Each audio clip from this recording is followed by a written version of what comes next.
Asia Siowo! Witajcie! Dziś pokażę Wam, jak zrobić domek z butelki i sznurka jutowego. Szczegółową listę wszystkich potrzebnych przedmiotów znajdziecie w opisie tego filmu.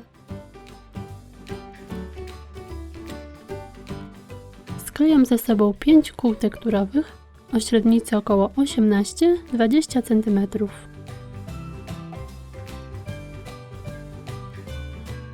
Zaczynając od dołu, owijam butelkę sznurkiem.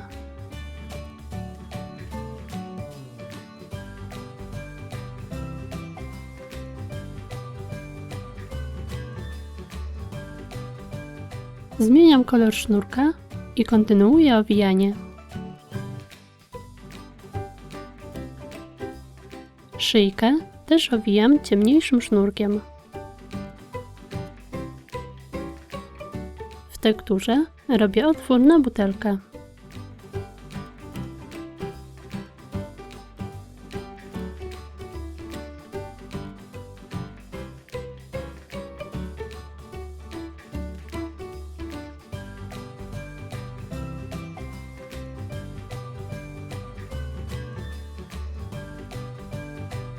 W filcowym kole również wycinam otwór na butelkę.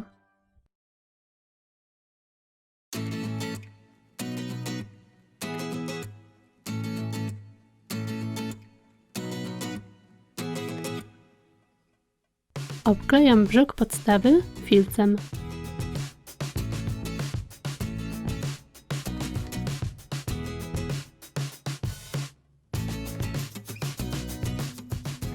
Przyklejam filc na górę.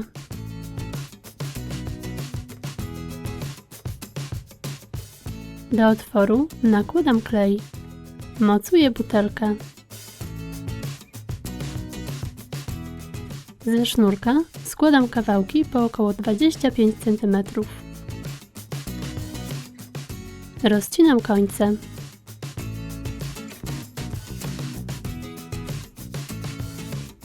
Przewiązuję przez środek. Robię 5 takich wiązek. Przyklejam je przy szyjce.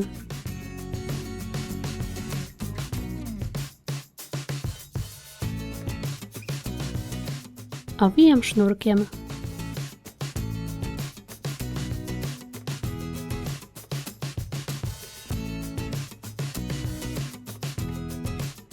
Z tektury falistej robię płotek i okno. Przyklejam je w odpowiednich miejscach.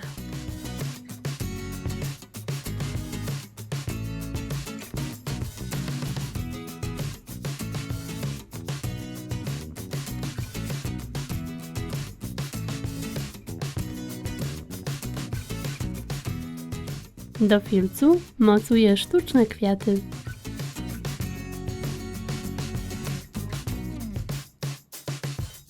I gotowe!